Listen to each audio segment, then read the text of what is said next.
everybody. It's Miss Karen from the Hancock Town Library, and I have a special story today because now yesterday was a very important day. Do you know what day it was, Wilbur? Inauguration Day? Yes, it was Inauguration Day. That was a very, very special day. But also, I think you might know that yesterday was Penguin Day. Are you wearing a penguin? Yes, I'm trying to be a penguin. Do I look like a penguin? Well, parts of you look like a penguin. We have our penguin friend here, and then we have one here. I just love penguins, and I even have a penguin sweater on. So this book is called The Trouble with Penguins by Rebecca Jordan Glum. And that's a brand new book. The Trouble with Penguins.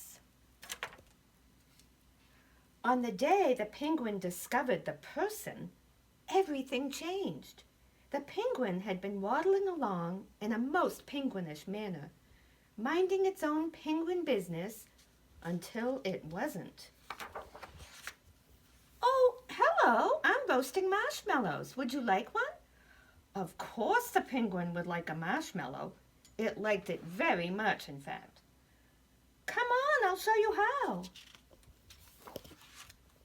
The new friends roasted marshmallows together by the little fire.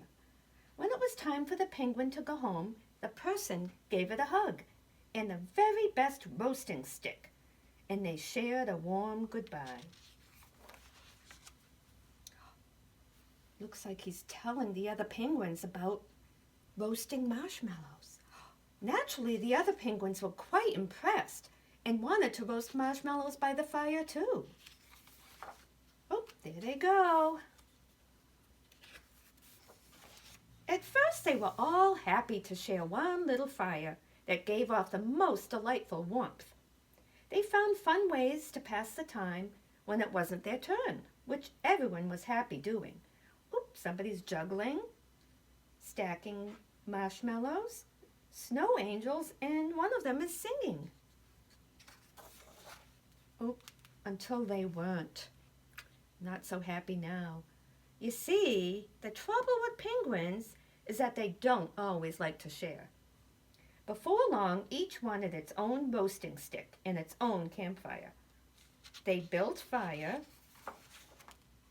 after fire, after fire, after fire, after fire, until something happened.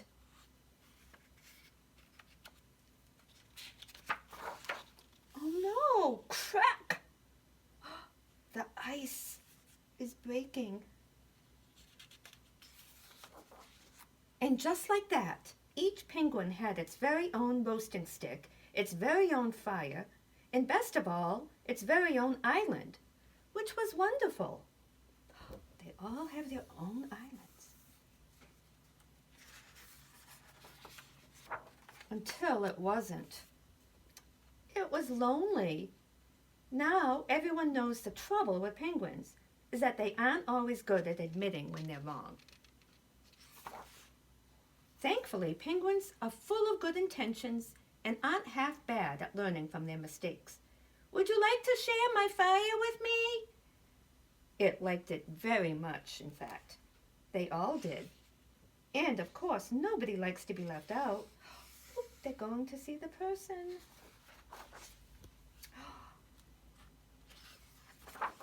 So they decided to give it another try. And that was no trouble at all. They're having some drinks like hot cocoa. Oh, I see. He put a bunch of marshmallows on one stick. What a great idea. Community campfire, all welcome. Please share. The end. That was a nice story. Oh, I have one more story. Can you listen to one more story, Wilbur? Yeah, I'm still trying to be a penguin here. Don't mind me. Okay. This is called Flight School, and it's by Lita Judge, and she lives right in New Hampshire. And she's written a lot of books and illustrated a lot of books. Now, if in case you didn't know, penguins cannot fly. I was hatched to fly, said Penguin. When do classes start? It says here, flight school, we teach birds to fly. But you, dear, are a penguin, teacher replied. Undeniable, said Penguin, but I have the soul of an eagle. Teacher and Flamingo weren't so sure, but they let Penguin stay. Flight practice started immediately. Like this, flip, flap, flap, and up, up, up. Penguin and the other birdies practiced for weeks. At last, all the birdies were cleared for their first flight. One by one, they took to the wind, and then it was Penguin's turn. Geronimo! Uh-oh. He's not really flying. Oh, no. He ended up in the ocean. Kabloop, kabloop. I'm sorry, Birdie, said Teacher. Penguins just aren't built to fly. Oh, poor penguin. How can this be true, thought Penguin. In my heart I live on the wind. But as he watched his classmates fly high above, he knew it was time to go home. Penguin was too broken-hearted to even wave goodbye. His teachers didn't know what to do. Then Flamingo had an idea. Wait! They're tying feathers to him. Wow. So helpful.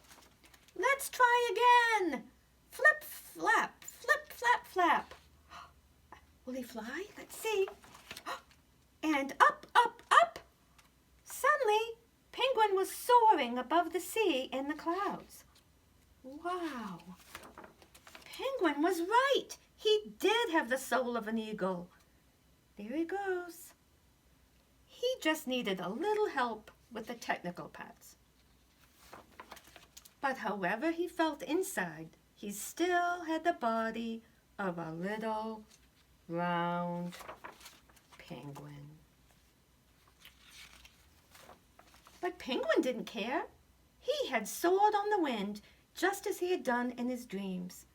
He left flight school a happy little penguin. The sign says, "We teach all birds to fly."